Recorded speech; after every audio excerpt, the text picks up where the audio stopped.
KP classes dedicated to excellence. Hi guys, welcome again to the series of Law of Thoughts. Today at day 5 we are going to discuss the types of thoughts.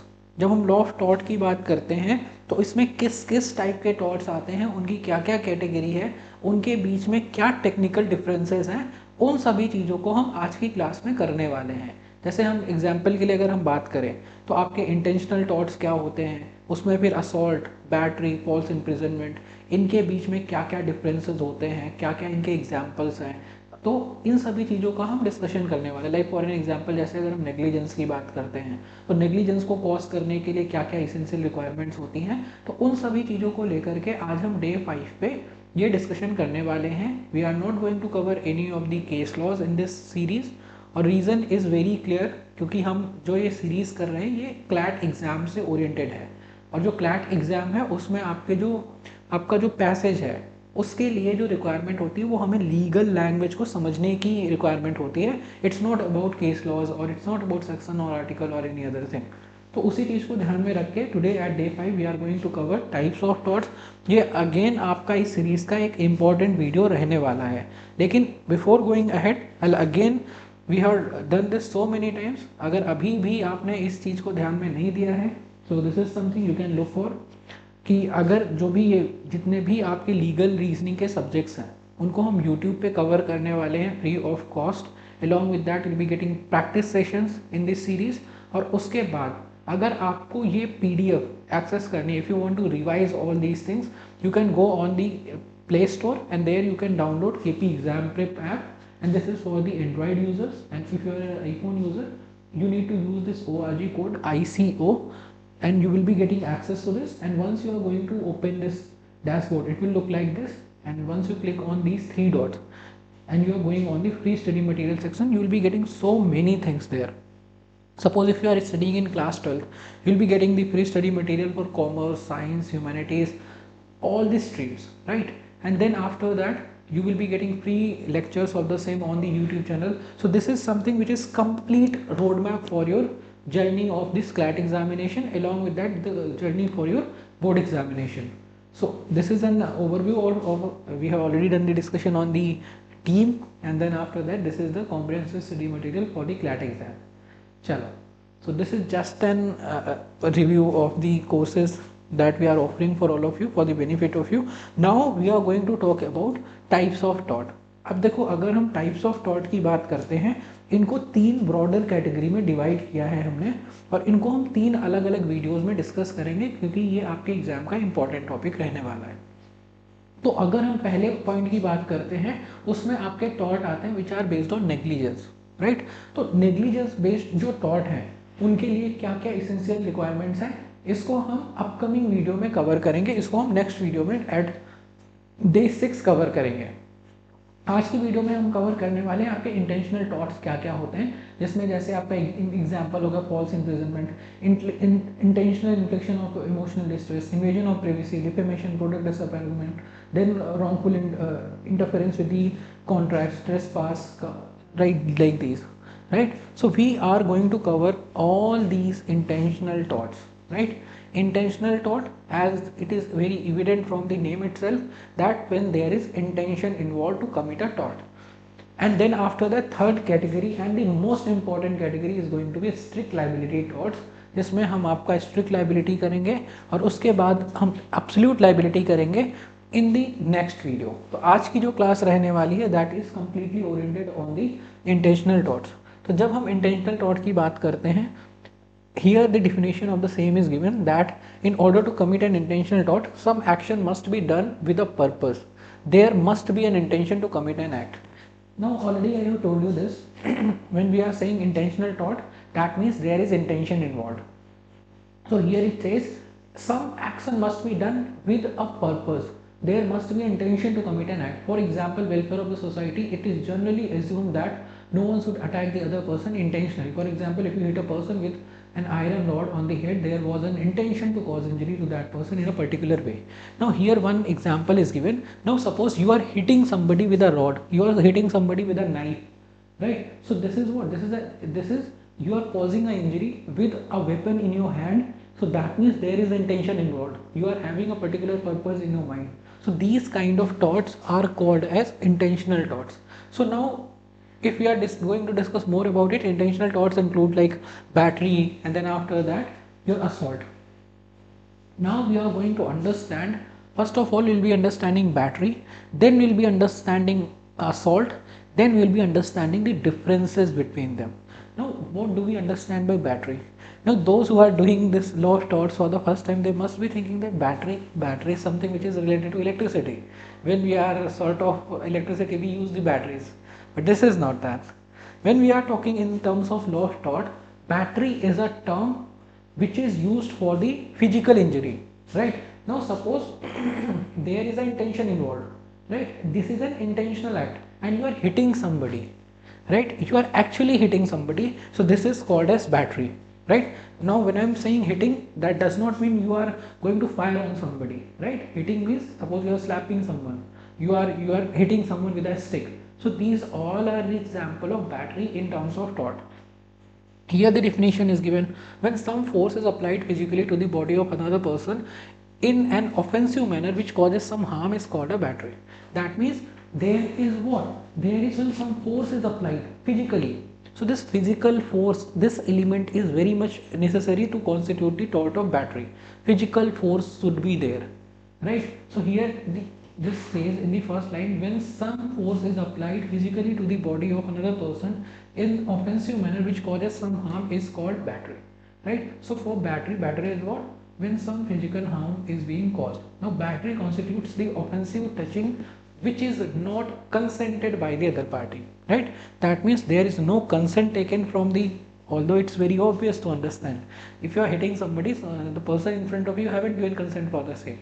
So battery is what? Battery constitutes the offensive touching which is not consented by the other party, even if the person did not intend to injure the other person, but if he has knowledge that the act could harm someone in a way, that then also battery is constituted.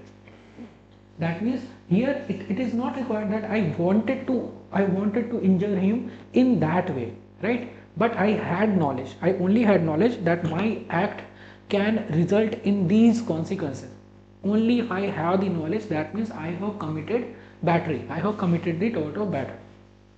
So the personal liberty of the person is interfered in any way this intention to cause harm. Common example of the battery is include hitting a person with a stick, punching someone on the face, right? So I hope now you guys are clear with the term battery. Battery means when there is involvement of physical force, some involvement of physical force. And like for example, you can go by this figure that is given here. If you are hitting someone, if you are punching someone on their face, this is an example of battery. Then after that, here some essential elements are given. There must be an intent to use some physical force, right? Intent should be there or knowledge should be there. So there must be an intent to use some physical force and there must be an actual physical contact. Now this is the second part of it, which is very much necessary to understand, is that there should be a physical contact. Now when I am saying that physical contact, that does not mean that the physical contact can be done if you are throwing a stone on somebody. This is also a kind of physical contact means it's not, we are talking about body to body contact. So this is it. There must be an intent to use some physical force. That means physical force should be used, and that must be actual physical contact with the body of another person. If you are firing on someone, this is also a physical contact with the body of another person. If you are throwing a stone on someone, this is also an example of what?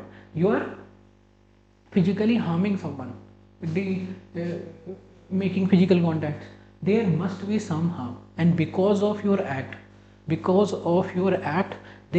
must be some harm that is being caused to the another person. So these are three essential elements to constitute the tort of battery. I hope it is clear now. The first one is there should be intent to use of physical force, and when I am saying physical force, that should be actual physical force, and because of that actual physical force, some harm should be caused to the another person, so that will constitute a tort of battery under law of tort. So this is the one example. Now the second part of it is assault, right? Now like most of us are already familiar with the term assault, but majority of them doesn't really know what do we mean by assault. Now you must have seen this in the movies or sometimes on the media channels, like celebrities are coming in front of a press conference and they are saying that this guy, sometimes media person do like this. They are throwing just mic on their face, so they'll be like, he just literally assaulted me. There is no physical contact, right? Still they say, they use this term, he literally assaulted me. Now what do we mean by assault? Assault is what? When there is no actual physical harm, but there is reasonable apprehension of immediate harm. This is called as assault. So I hope now you guys can understand what is an assault, what is a battery, and what is the difference between them. I'll again repeat, what do we understand by assault? Assault is what?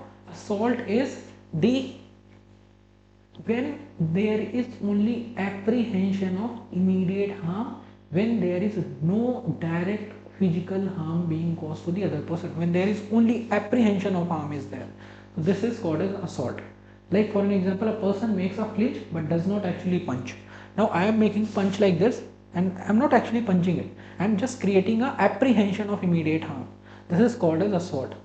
Right? So when we are talking about intentional tort, assault is also a intentional tort and battery is also a intentional tort, but battery involves physical contact, actual physical harm. But in case of assault, only one person creates an apprehension in the mind of another person that such act is likely or intent to cause such harm. That means we are only creating an apprehension of immediate harm in the another person's mind. It could range from pointing a gun at a person to verbally threatening to a person. Now when we are talking about assault, assault can be anything. You are firing on somebody, you are just creating an apprehension of harm on the other person, or you are hitting somebody with a stick. You are not actually hitting a person with a stick. This will be called as what? Where there is a physical touch, right? So this is an example of battery, because this stick is physically assaulting that man. So this is called as battery. But the first example is what? There is no physical touch involved.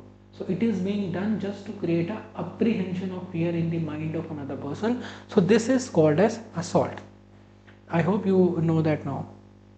So when we are talking about essential element of an assault, there must be an apprehension of harm and there must be an intention to use force. When there is the intention to use force and when there is an apprehension in the mind of another person, that these are the elements which are sufficient to cause the the tort of assault. Now we have done what is an assault, we have done what is an battery. Now we are going to understand what is the difference between them. Now when I am talking about assault, the purpose here is to threaten. किसी को threat देना, assault में जो purpose है वो किसी को threat देना है. अब थ्रेट देना, किसी को गन पॉइंट पे रखना is also a kind of threat, is also a kind of assault. और किसी को verbally abuse करना, किसी को verbally threat करना without a weapon, that is also assault. So it can range from very basic like verbally abusing someone to a very advanced level when you are putting somebody on a gun point. Then after that, battery is what? Here purpose is to cause actual harm. Here the purpose is to only create apprehension in the mind of another person.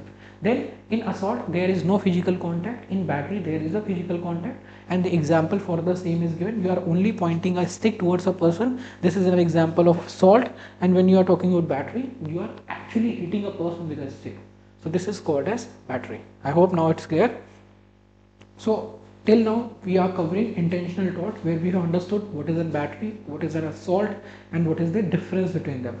Now the third intentional tort given here is called as false imprisonment. Now when I am saying imprisonment, imprisonment does not mean actual jail, does not mean actual custody. If you are putting somebody in a limited boundary where he cannot go beyond that boundary, that is a false imprisonment. Right? If police officer is going to arrest you without a warrant, without a legal authority, that is also a false imprisonment. Right? Sometimes sometimes a false case is being filed against you. A malicious prosecution is also done against you. So malicious prosecution is also an example of what? Malicious prosecution is also an example of false imprisonment. So when I am talking about false imprisonment, it is not only confined to the jail. It has another meaning also. It is an unlawful confinement of a person without his will. It is not necessary that that person should be put behind the bars. Behind the bars does not mean false imprisonment. A mere impossibility of escape against the will of a person from a certain area is enough to constitute false imprisonment. That means when you create an impossibility to escape, right, that is enough, more than enough to constitute false imprisonment. It includes the use of physical force, physical barriers like a locked room, invalid use of legal authority. False arrest is a part of false imprisonment, right? False arrest is a part of false imprisonment. False arrest is not completely false imprisonment, right? The line that can make this sense very clear is that a mere impossibility to escape against the will of the person from a certain area is called as false imprisonment. And this is not only important for your CLAT exam. Once you go into the law school and once you start writing these kind of languages, a mere impossibility of escape, so that gives you power, that gives strength to your question. I hope you understand that now. So essential elements are what? There must be an intention. First of all, it is an intentional tort. That means intention must be there. Then the second part of it says period of confinement, right? How this confinement should be of some time period, na? So period of confinement should be there, and knowledge of the plaintiff. It should be in the knowledge of plaintiff that he is being confined. And then after that, fourth one is what? Place of confinement. He should be confined at a place, at a time. That means there should be a period, there should be an intention, and it must be in the knowledge of plaintiff. So these are the essential elements to constitute false imprisonment. And there is this one example, malicious prosecution is also an what? This is also an example of false imprisonment. Malicious prosecution within the category of false imprisonment. It is not only includes malicious proceeding and arrest instituted falsely, but also includes malicious search, malicious bankruptcy, liquidation proceedings. In order to prove malicious proceeding, these essentials should be kept in mind. अब देखो, अभी तक हमने क्या बात किया कि जो आपका मैलिसियस प्रोसिक्यूशन है वो आपके फॉल्स इम्प्रिजनमेंट का एक पार्ट है, but that is not also the only part in the false imprisonment. Malicious search जो होती है, जैसे मान लो इलीगल सर्च वारंट निकाला जाता है, so without the search warrant, if a search is being conducted, that is a malicious search. So that is also that is also a kind of false imprisonment. Malicious prosecution, these essentials for constituting the tort of malicious prosecution or the tort of false imprisonment. What are the essential elements? There must be a malice towards the plaintiff. That means there was no actual reason of doing these. There was no actual reason for the malicious prosecution, for the bankruptcy, for the search. There was no reasonable cause, but still it was done with an ill intention. So this will be called as what? This will be called as malice towards the plaintiff. That means malice is what? Ill will.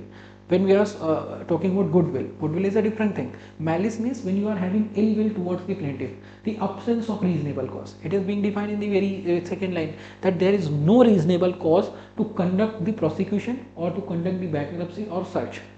So, and then prosecution by the defendant. Prosecution is done by the defendant itself. He will be saving himself in the case. I think we have done it in the very first class.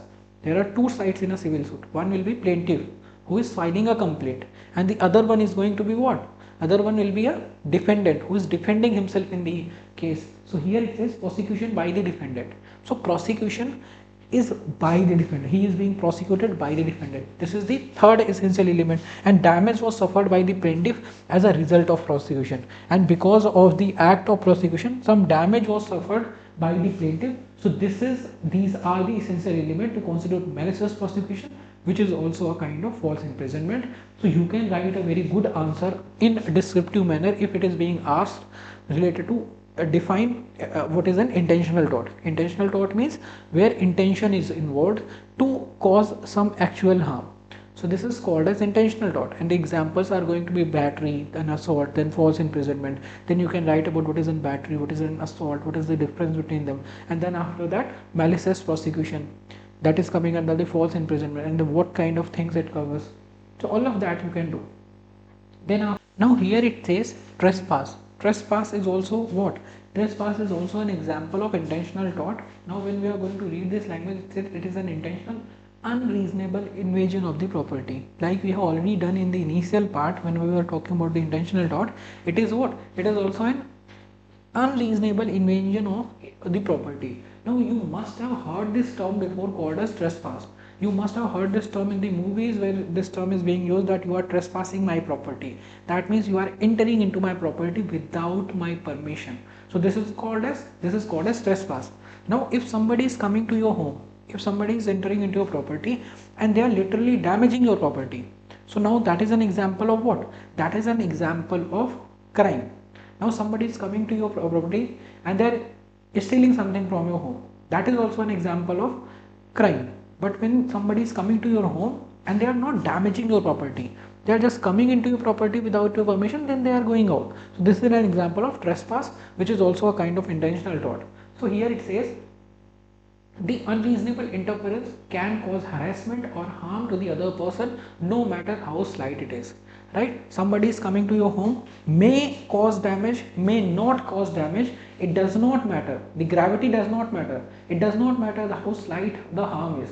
But if somebody is coming to your property without your permission, that is more than enough to cause this offense of trespass. You must have seen these banners: private properties, no trespassing. That means it is not allowed to enter into the property without the permission. This is an example of trespass.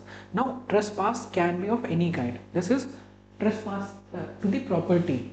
This is the second example, is trespass to the person. We have already done trespass to the person, means that includes your battery, assault.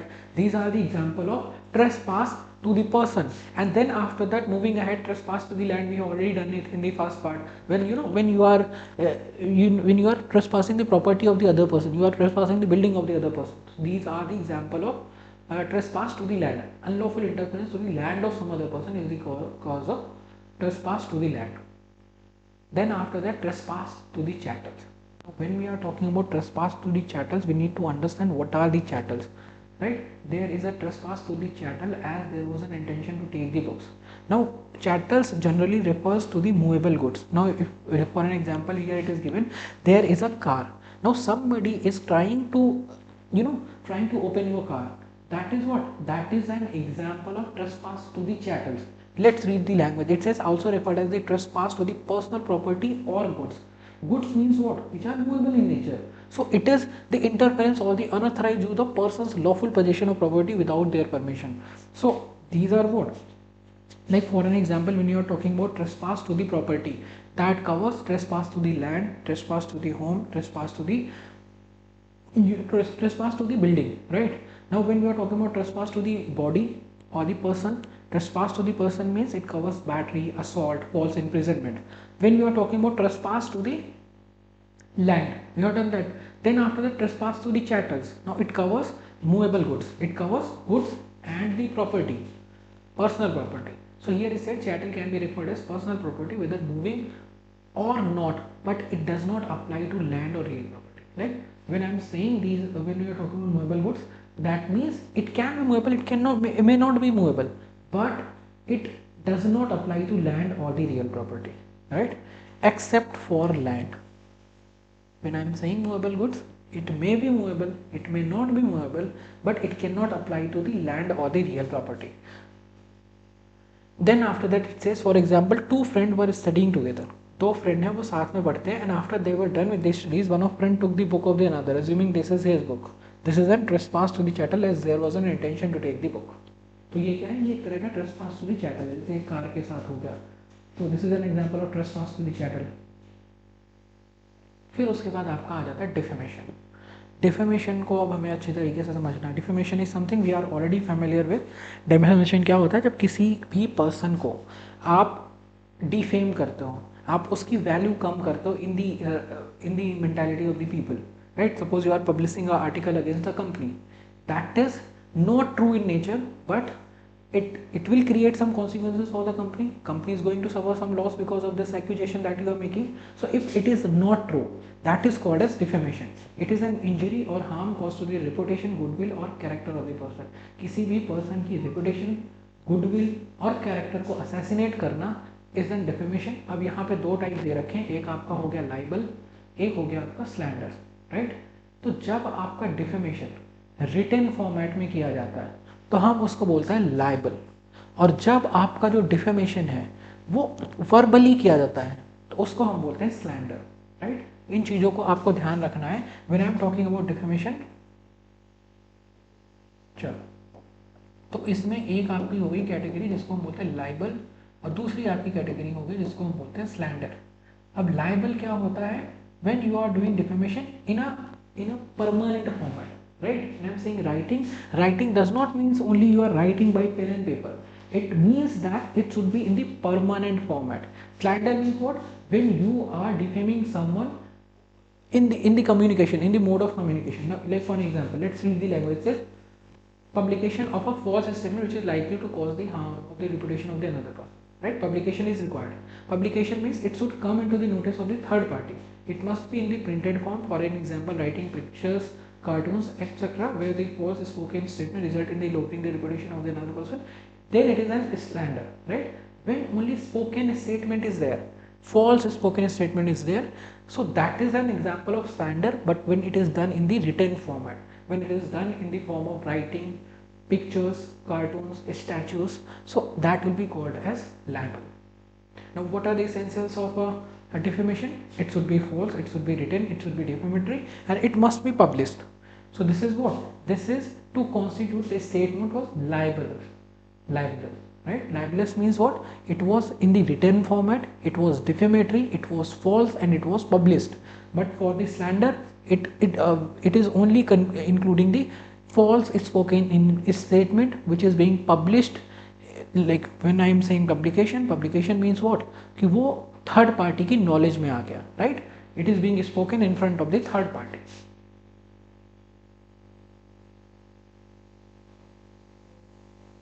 See, now these are the remedies which are given in terms of tort of defamation. Defamation अगर prove होता है, suit institute किया जाता है, damages दिए जाते हैं. Damages can be given to plaintiff as a compensation in some cases. Injunction can also be granted.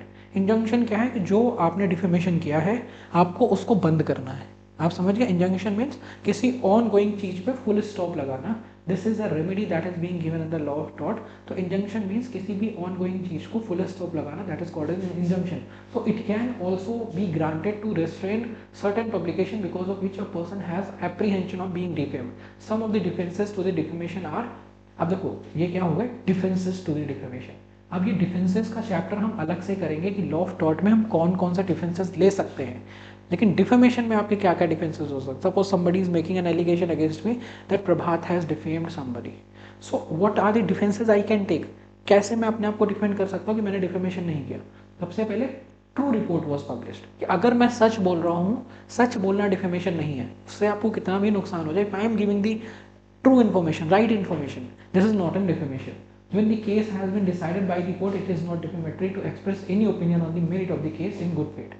अगर केस को कोर्ट ने डिसाइड कर दिया, right? So talking about cases, talking about the judgments given by the court, and constructive criticism is also allowed, right?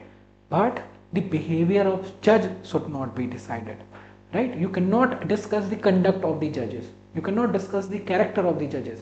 You can discuss the judgment on the constructive manner in good faith. Then after that, any truth which is published for the public interest, right? So here in these three cases, you can clearly understand that the report, if the true report is published, if the publication is done for the public interest, or it is related to the judgment given by the court, all these three are the defenses in case of defamation in law of tort, right? So in today's class we have covered your intentional torts, where we had discussion on battery, assault, false imprisonment, defamation, right? In the upcoming classes I'll be dealing with the torts which are based on negligence, and then after that in the other class we'll be talking about strict and absolute liability. So till that time, I wish you all the best for keep following this series. And if you want the PDF of these videos, right, if you find this useful, you can share it with your friends, and you can subscribe to our channel for more information. I wish you the best for your CLAT 2026 journey. Thank you. KP Classes. Dedicated to excellence.